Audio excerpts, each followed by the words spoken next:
Yeah, this is an arrangement that's been going on forever, but the people who've enforced that aren't there right now. So it's hard to keep falling back on the fact that the Midlands do things this way when... That's not the way it's being done now. Right. Or that, if you are a king and you have 100,000 guys in your army, then you go to war and you come back with 10,000 guys, assuming you lost, I guess, you are not as feared anymore because now you're a king with only 10,000 guys.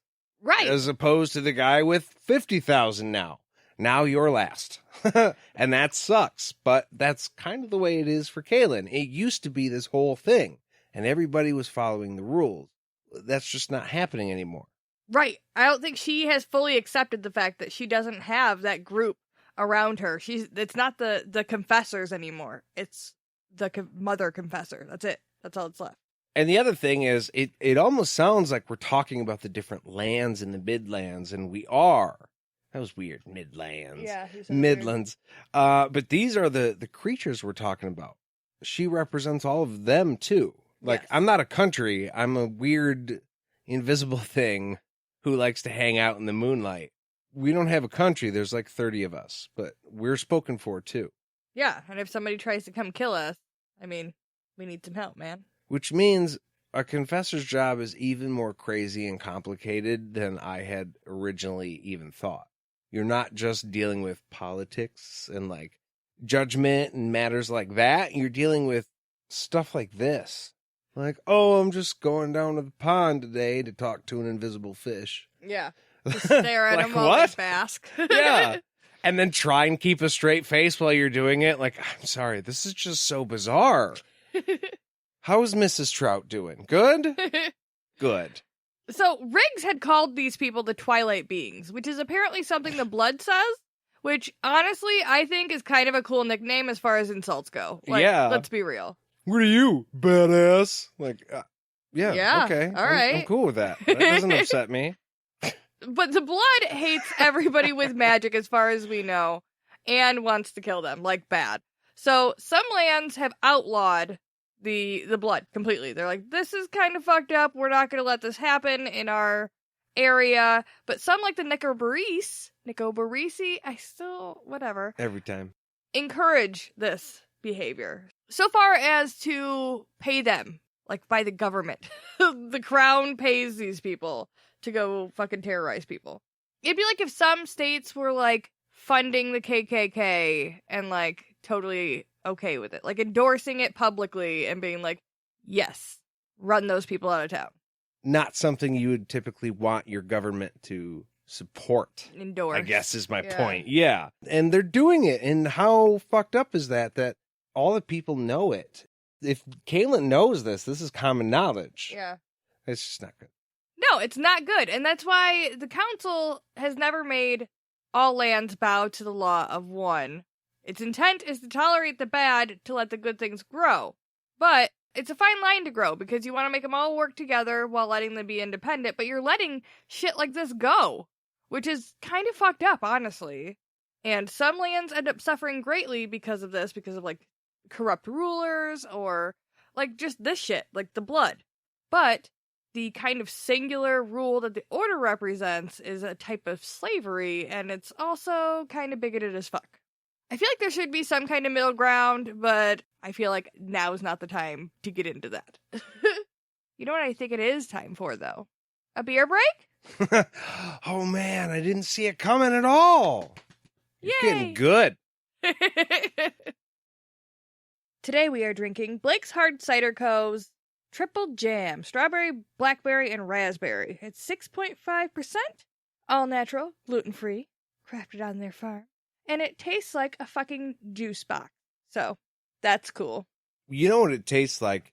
Those old juice, I mean, it's essentially a juice box, but it was like a plastic bottle, and you would twist the top on them, and they had little faces and shit on them. I don't remember what they were called, but we used to get them all the time. Squeezies, I believe? Yeah, like Squeeze-Its or something like that. Yeah. It was just like a blue juice, and that's what it tastes like. It wasn't always blue. the best ones were the ones that were clear and you could put the little tabs in there. Yeah, and it would change colors and stuff. Yeah. See? I think we're dating ourselves. Like, if you know what those are, then you're right in our age range. Yeah. Otherwise, you have no fucking idea what we're talking about. It's like that, but it's beer. So I'm all in. I'm good. So we're definitely going to have one more of these, and we will be back right after this.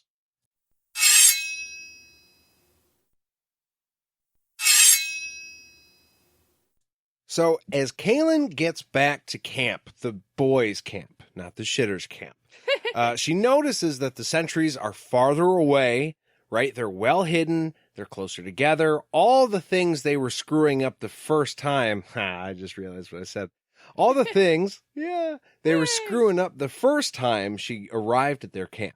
And then told them that that's not something the Order would do, which apparently they also do. But now they have their shit tightened up. Nobody's sneaking it. The camp itself is brimming with activity. Everyone's making sure that they are ready for what's coming because they know it is not going to be easy. Just based off the numbers alone, 10-1. That's very, very not great odds. Yeah, and I'm sure that this camp smells better than the other camp. Yeah, well, I don't know that it could smell much worse, to be honest with you. Toss is off addressing a small group, but Ryan Chan and their seconds, their lieutenants, met her as she gets off her horse. They all stare at her because she is fucking covered in blood. She hasn't noticed this yet. They're like, dude, what happened? She's like, oh, this. I just got chunks of brain in my hair. No big deal. She's like, this is the wizard. Yeah, that's specifically their question.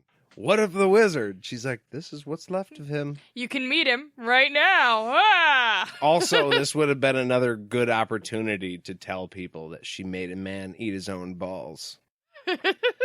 Just slip it into the conversation whenever you can. Just hearing that. I mean, they already have utter respect for her. That is clear.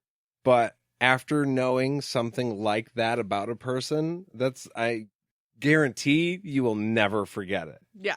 Well, I mean, she's also telling them about the other 100 people she killed and the couple higher-ups that were wounded or, like, had their heads crushed by Nick's fucking hooves. Nick did most of the work. That was awesome. Because I was wondering that, like, how is she going to kill 100 people? And she didn't, because she didn't have time to stab 100 people with the sword while she was taken off. Right. That means that Nick just trampled dudes. Well, that and the fire, the wizard actually killed most of them. It's not her fault. It's the wizard's fault. Well, yeah. Drunk wizards. Mm-hmm. Chan makes a joke about saving some for the rest of them, and she points out that there's plenty of them left and, like, sobers everybody right the fuck up real quick. That's not funny. Yeah, just like that. Yep. Fucking crickets. Oh, shit. She's mad. Don't look at her. Hey, look, another butterfly. Which, I mean, you can't really blame her. You don't crack jokes with the lady that's covered in blood. Like, give her a minute to, like, decompress, okay? Maybe he was trying to lighten the mood, and it just went horribly, horribly wrong. Yeah, I'd say that the joke fell. Kahlan, though, falls to her knees and begs forgiveness from Ryan and Hobson, saying that they put their duty to the Midlands above her orders, and that was the right thing to do, and it was brave as fuck, also, by the way. So, it was pretty cool. It was cool, but totally unnecessary. Oh, yeah, it was.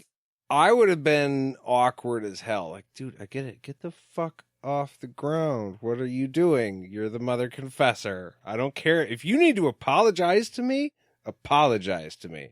But don't do this. Yeah, it's a little dramatic. She's like, no, they all need to see. Well, like, you're also kind of forcing the situation then, which doesn't really make it real. And I could see other people having issues with that.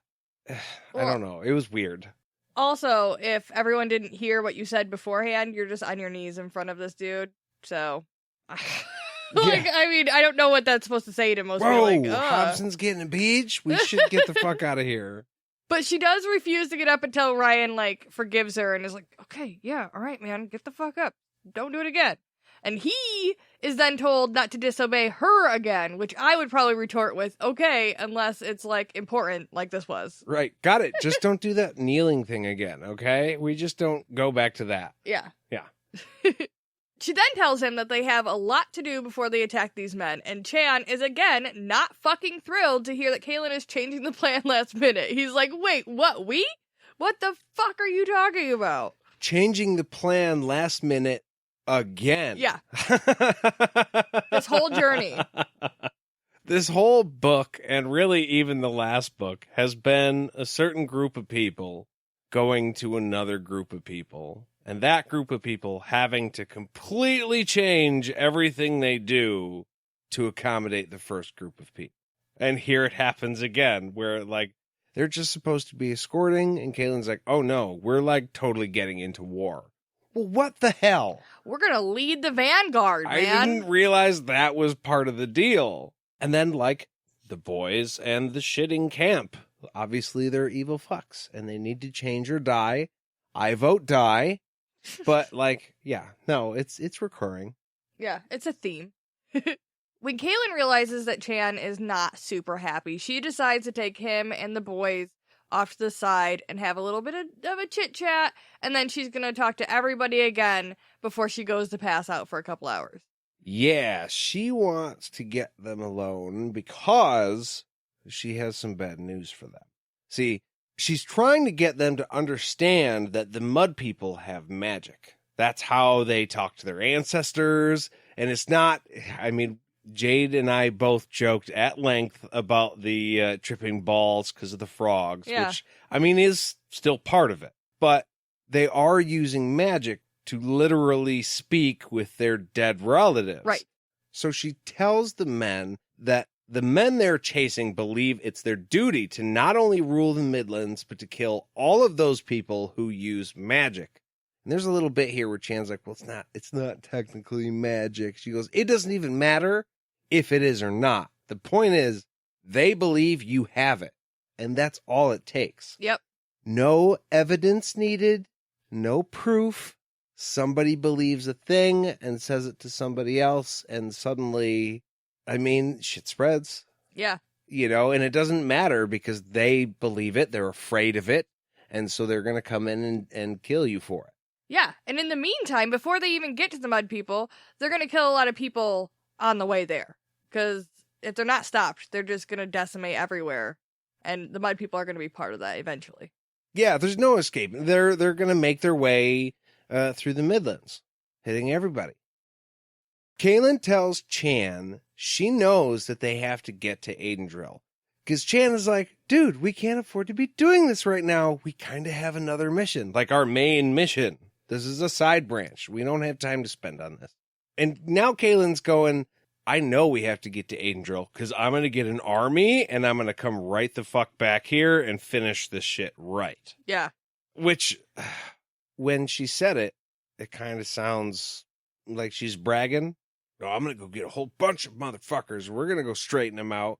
And then to think, no, she's the mother confessor. She could probably actually pull something like that off. Yeah. She'd be like, hey, I need bodies now. And they would probably show up. Avengers, assemble. She's got the lightning and shit. That's how she calls them. And she gets the paint out, the face paint. It's all over. Costuming up. She says it should already be happening, but they probably don't know how bad this is, so they have to get there soon and report. It kind of feels like you said, this is kind of like a video game. Like there's a main objective, but this is one of the side quests. Yeah, side mission. But it's like she knows it's a video game, so she knows she could spend the extra time on a side quest, and the main objective is gonna wait. You know?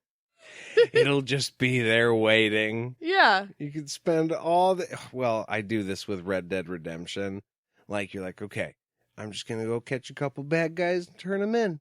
And then 20 minutes later, I'm just romping through a field in the middle of the night doing God knows what. Because you can, and you're a cowboy, and that's awesome.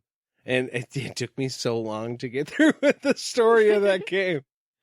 I'm distractible. It's okay. It happens.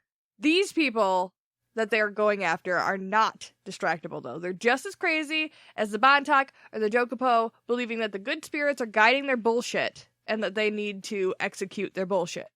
By the way she treated Ryan 2 episodes ago is in stark contrast to how she treated the Bontoc medicine man. I didn't realize the connection until I remembered their name when she